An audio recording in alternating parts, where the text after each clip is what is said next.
hukum. Saya kira inilah lebih penting ya yang harus dilakukan untuk ke depan bagi masyarakat kita secara keseluruhan sehingga ini bisa dilaksanakan dengan baik. Saya kira demikian, terima kasih. Baik, terima kasih. Usai sudah segmen kali ini pemirsa, sesaat lagi pasangan calon akan menjawab pertanyaan lewat gambar berbicara dan yang kita tunggu-tunggu kita akan saksikan sesaat lagi debat terbuka. Tetap bersama kami. Isi foto dan pasangan calon memberikan komentar terhadap foto tersebut. Langsung saja kita mulai sesi pertama foto berbicara. Kami berikan kesempatan untuk pasangan calon satu untuk mengambil amplop dan diberikan kepada saya.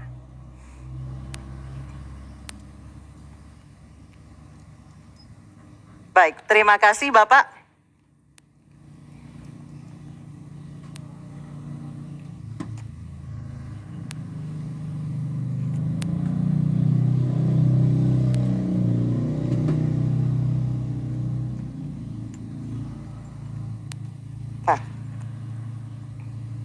Ini adalah bukti bahwa semua pertanyaan terjaga kerahasiaannya karena masih tersegel. Dan sulit sekali untuk membukanya. Baik, ini dia. Segmen gambar berbicara, paslon 1. Baik, sudah jelas? Ini adalah gambarnya.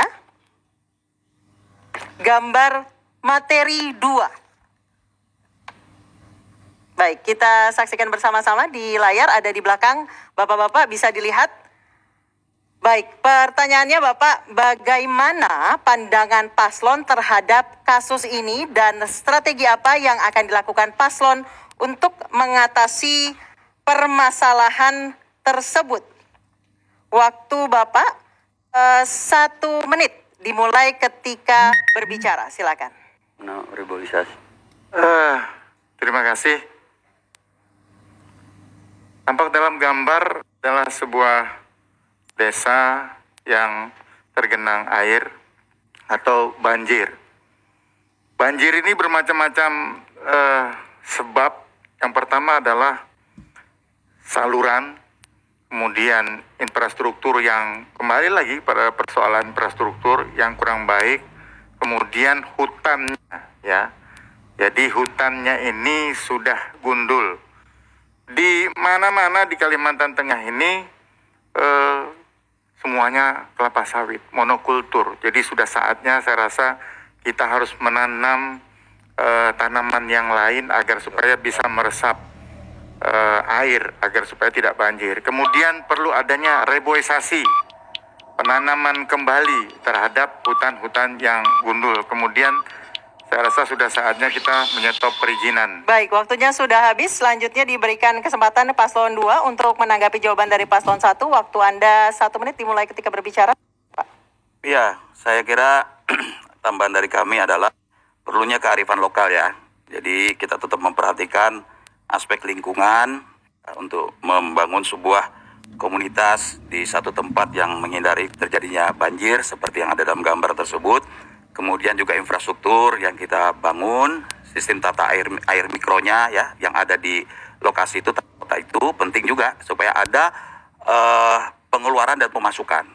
Air tidak tergenang dengan baik. Saya kira juga masalah penghijauan juga perlu kita lakukan. Itu penting ya karena ini untuk mengembalikan posisi pohon akar itu untuk menyerap air yang ada akibat banjir. Saya kira ini penting dan kita juga memberikan kesempatan kepada masyarakat untuk bisa berbuat banyak ya, membantu di dalam usaha-usaha melakukan penghijauan tersebut. Saya kira demikian. Terima kasih. Baik, masih ada Pak waktunya sedikit? Sudah cukup? Baik, selanjutnya saya langsung beri kesempatan paslon 1 untuk menanggapi kembali. Waktu Anda 1 menit mulai ketika berbicara. Silakan Pak. Baik ya, 2 bulan yang lalu banjir di mana-mana ya. Jadi sudah tentu bahwa di bagian hulu sungai-sungai sudah habis hutannya ya. Nah, ini perlu dipikirkan ke depan. Kemudian bahwa sungai ini perlu dinormalisasi, digali secara teratur sesuai dengan ketentuan dan juga kesepakatan dengan masyarakat di sekitarnya. Nggak bisa kalau sungai tidak dinormalisasi. Kemudian yang berikutnya ya jangka panjang melakukan penanaman pohon ya, reboisasi. Nah ini tambahannya. Terima kasih. Baik, masih ada Pak waktunya, silakan. Yang menjadi pertanyaan kami, ngapain aja nih pemerintah provinsi ketika dipimpin oleh Bapak Sugianto selama satu periode ini? Banjir di mana-mana ini di Kalimantan Tengah, hampir separuh Kalimantan Tengah. Baik, banjir. waktunya sudah habis Bapak.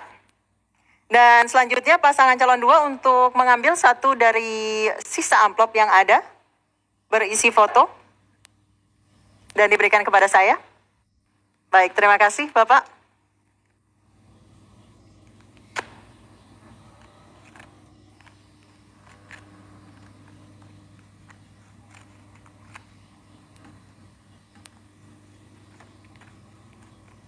Baik, materi 1. Silakan, Bapak dilihat dulu gambarnya yang akan muncul di layar di belakang. Materi 1.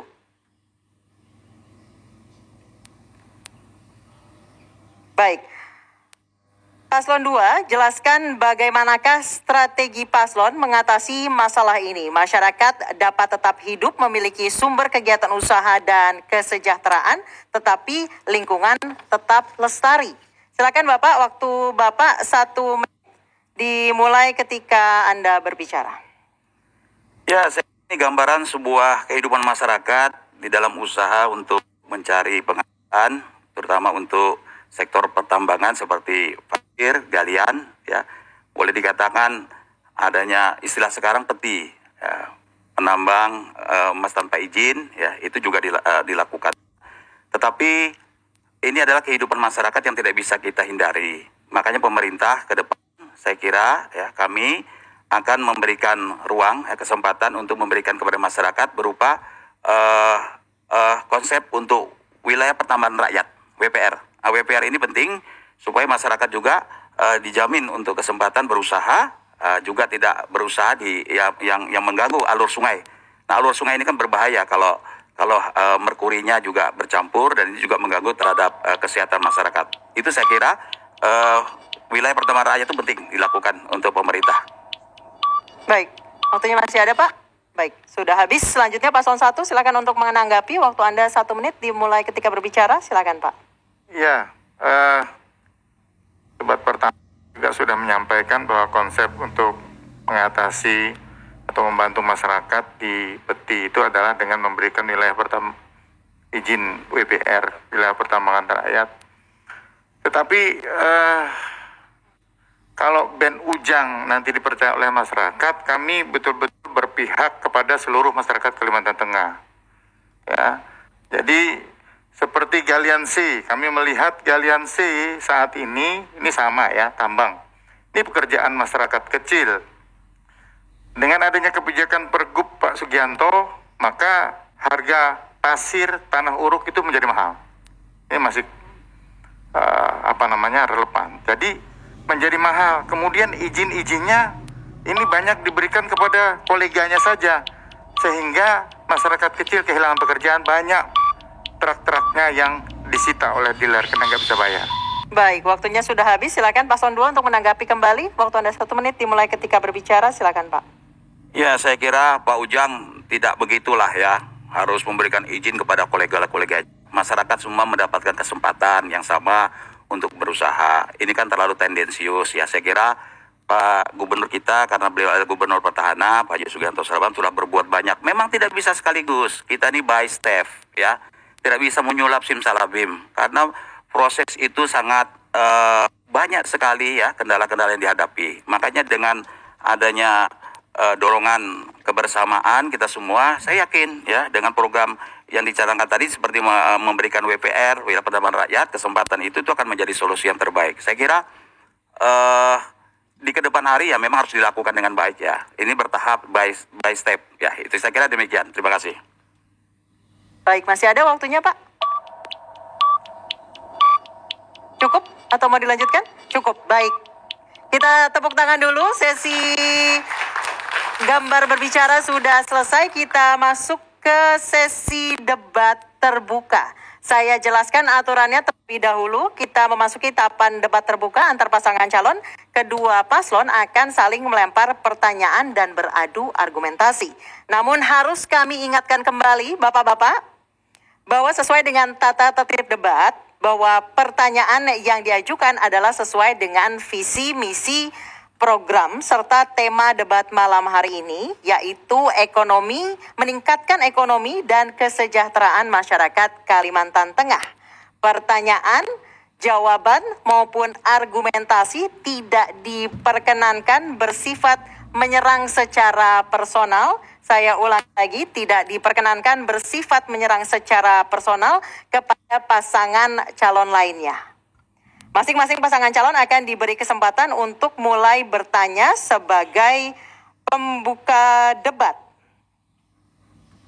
Baik, selanjutnya pasangan calon nomor urut 1, kami persilakan untuk membuka debat dengan mengajukan pertanyaan. Harap pertanyaan yang diajukan tidak melebar dan tetap fokus di tema kita malam hari ini. Waktu Anda 1 menit untuk bertanya dimulai ketika Anda berbicara. Silakan, Pak. Baik, untuk kesejahteraan masyarakat perlu mengambil suatu kebijakan. Ada 2 kebijakan. Yang pertama yaitu money follow program, kemudian program based on budget. Ada 2 nih. Kembali lagi ya. Money follow program. Yang kedua adalah program based on budget. Mana yang Bapak pilih dan apa alasannya? Terima kasih. Masih ada Pak waktunya? Sudah cukup? Baik, kita langsung dengarkan jawaban dari paslon 2. Waktu Anda 1 menit 30 detik untuk menjawab. Dimulai ketika Anda berbicara. Silakan Pak. Ya, kira penting saya akan mengambil money follow program.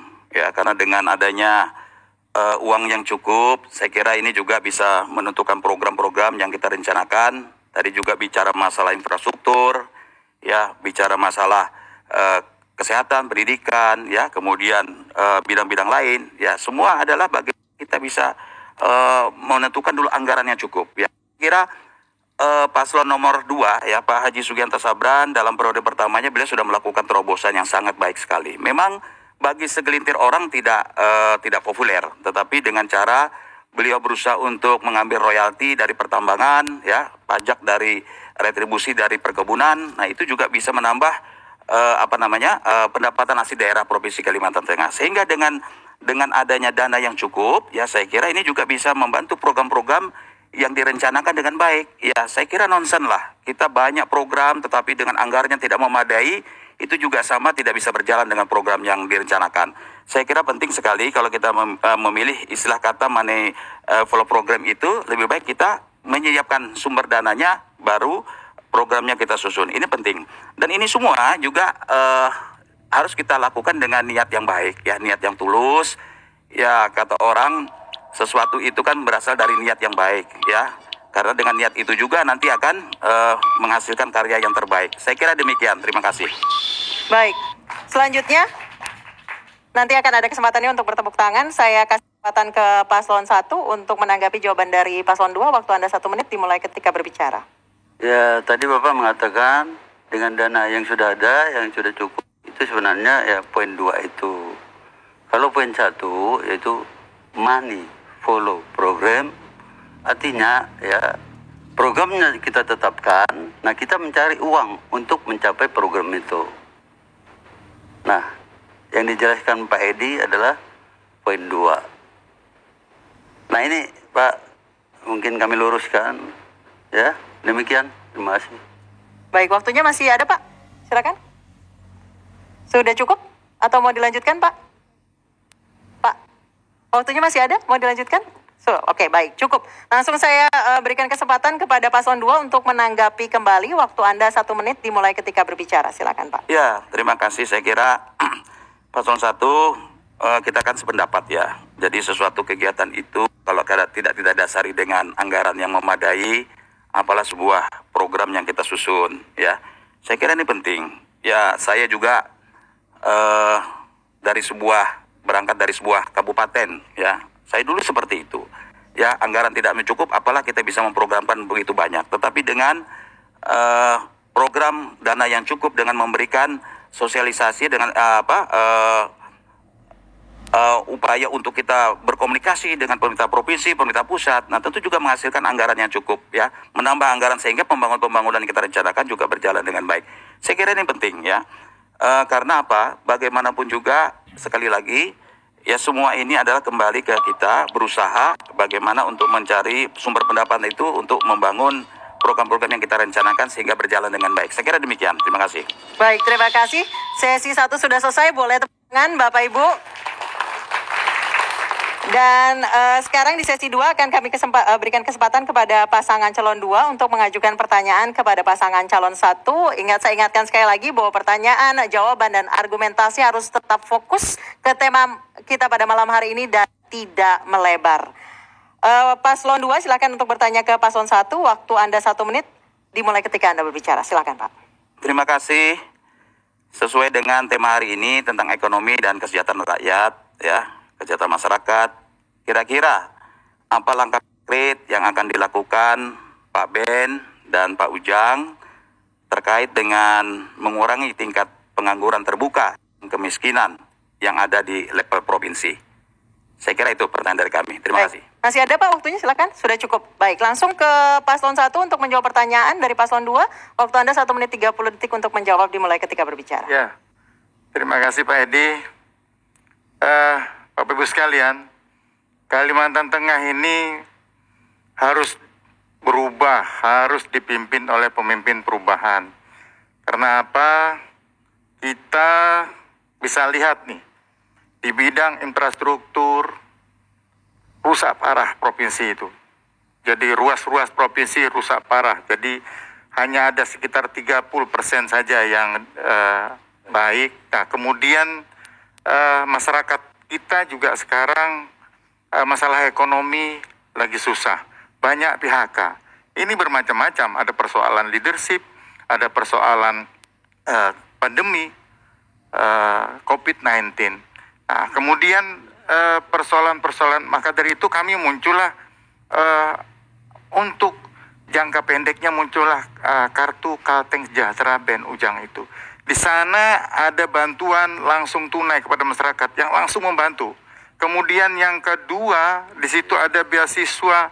Yang ketiga ada BPJS gratis. Jadi masyarakat itu ketika dia berobat langsung gratis. Yang keempat adalah kami membuka lapangan pekerjaan. Kami akan mengundang para investor ya dari luar sana. Berbeda dengan sekarang. Jadi kalau sekarang investor nggak berani masuk karena banyak syarat yang untuk kepentingan. Kami duga ada kepentingan pribadi dari yang berkuasa saat ini, begitu. Baik, waktunya sudah habis. Selanjutnya saya beri kesempatan pada paslon 2 untuk menanggapi kembali. Waktu Anda 1 menit ketika berbicara. Ya, kalau infrastruktur saya sedikit ya mengupas. Tadi infrastruktur rusak berat. Saya kira ketahui bahwa SK Jalan 2017 itu sepanjang 1.272 km. 2016 965 km sudah diselesaikan. 2017 mencapai 847 km. Kemudian 2018 859 km, 2019 9.400 km. Jadi target 2020 adalah 300. Jadi saya kira capaian untuk Provinsi Kalimantan Tengah, kepemimpinan Pak Sugianto di periode pertama sudah terpenuhi sekitar 70%. Kemudian bagaimana Pak Ben mampu meyakinkan kami menjalankan hal tersebut di level provinsi ketika tingkat pengangguran terbuka di Kabupaten Kapuas tahun 2019 berada di peringkat ketiga tertinggi 5,37% dan angka kemiskinan di angka 5,09%, di atas angka kemiskinan provinsi yang berada di 4,81% atau daerah Kabupaten Pulang Pisau angkanya 4,24%. Baik, waktunya sudah habis. Silakan paslon 1 untuk menanggapi kembali. 1 menit dimulai ketika berbicara. Baik, yang pertama ya, angka kemiskinan. Kabupaten Kapuas itu adalah penduduk yang paling terbesar di Kalimantan Tengah. Ya wajar lah. Tetapi kami masih di urutan ya 5 dari bawah. Masih bagus.